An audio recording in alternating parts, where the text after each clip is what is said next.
All right, so this is a short tutorial how to edit black and white photos in Lightroom in a basic sense. So, first of all, you have to make sure you've already uploaded your photos. If you did not, you want to make sure to do that. If you don't see any photos, this is asking you to upload, then you go here to the left side. You can click all photos or recently added if it's the most recent photos. Now, the first thing I'm going to do is I'm going to show you how to take a photo and turn it black and white, which is going to be under here. It's under your edits and then under light. And right here, you can click black and white and it'll turn your photo black and white. So we're going to be learning how to use this light menu down here. It has exposure, contrast, highlight, shadows, whites, and blacks. And that's the only options we're going to be using for this because we want to learn how to do this from the foundation up. Later on, there's shortcuts and things you could do to make this go faster and maybe some other details. So the first thing up is exposure. Now, exposure is obviously the same as how much light actually exposes the film or the sensor. And it actually gives you a little synopsis right here. So your basic idea is, exposure, as you change it, you can lower it or raise it, less light or more light. Notice what ends up happening is you start seeing some things that you may not have seen before. Like right there, the sky looks pretty bright, but as you go down, you start seeing more of the clouds. You start seeing little details that weren't there before.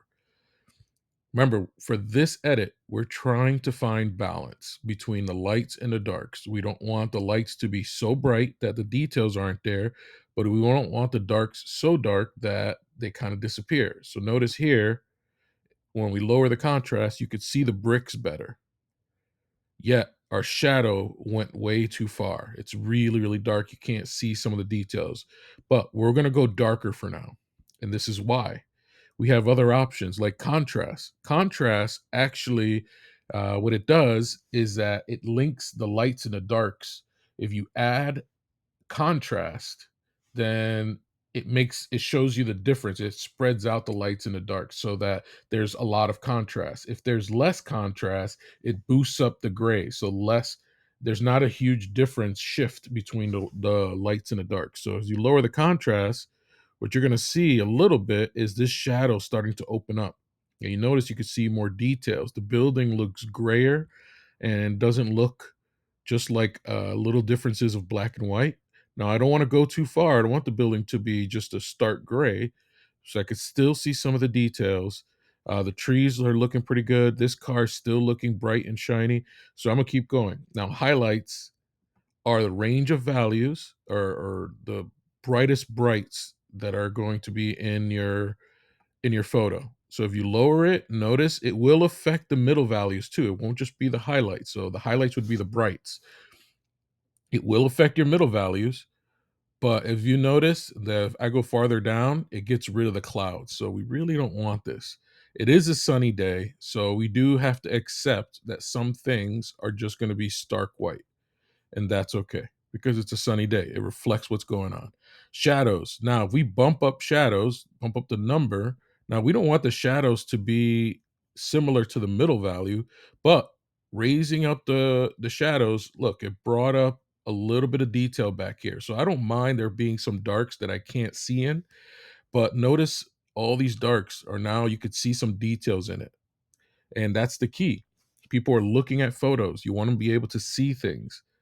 Now, this one are the whites. Now, the way the whites work, it's actually going by a specific hue and or specific neutral, which is white, instead of just the highlight. So obviously there's white in all the grays, so it will affect them too. So this can actually create contrast because you're boosting up the white. So it's another way of adding contrast. Now, it is a sunny day and I want to reflect that, so I'm going to push up a little bit of the whites. And then the blacks, now what I use the blacks for is the deepest part of the shadow. And that part can be dark, can be extremely dark because you don't need it. Now here we see some details, but right here under the chimney going down the side of the wall, it's okay if it gets really dark. That gives you some range.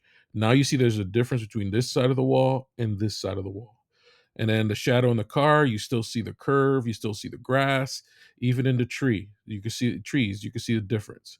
So to me, this is a good balanced photo. Now, This is the goal for your photos. You're going to try to take a good balanced photo. Now, the next step is to edit a second photo, same photo, a second time. And this time you get to be more expressive and you get to be more creative. Now, actually, before I move on to that, I do want to show you something up here. It's called an histogram. Now, how you get the histogram is click the three dots and you say show histogram. Now, this is showing that this is the light side and this is the light side and this is the dark side. And if you noticed, some of my shadows are going up and off the page. That's just showing that there's a little bit of darks that are really strong. And if you notice, if I lower the amount of shadows right there, it's on the page. So that's not bad. You can go off the page slightly, but it's showing that those shadows are really strong. That's why they're going off the page. And there's some middle values here that are very strong. This is going by amount that there is. So think of this as the range of values, dark to light, and then the amounts of it that there are. And so this kind of gives you an idea. If you have all of this hanging on one side, so let's change the exposure and go to the darks. Notice it's all on one side.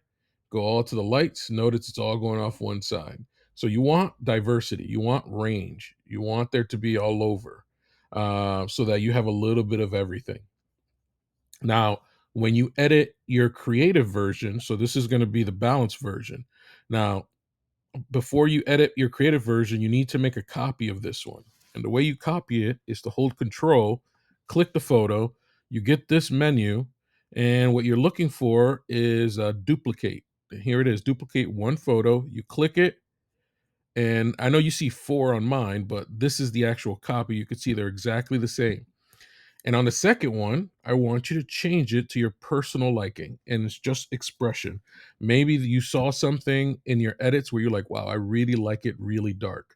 And so this is where you get to kind of break the rules and maybe even make it look like an old time photo, where you play around with these values and try to see what you could get. But this one is the idea of playing around and trying to see how would you like to look your photo to look like and not just balance it out. Think of it as balance it out is something that you would give a customer, and then this is something that you would do for yourself because you would like that kind of value. You like a darker photo. You're more content with that. And so this is a good way of learning how to edit for others and how to edit for yourself. So the goal is to have 10 total photos, 10 photos edited balanced and 10 photos edited creatively, meaning with your own type of like and dislikes, I guess. Um, so that's how to edit. Just keep an eye out. I'll make a video on how to export in case you don't know how to export, and a couple of more to help you guys out.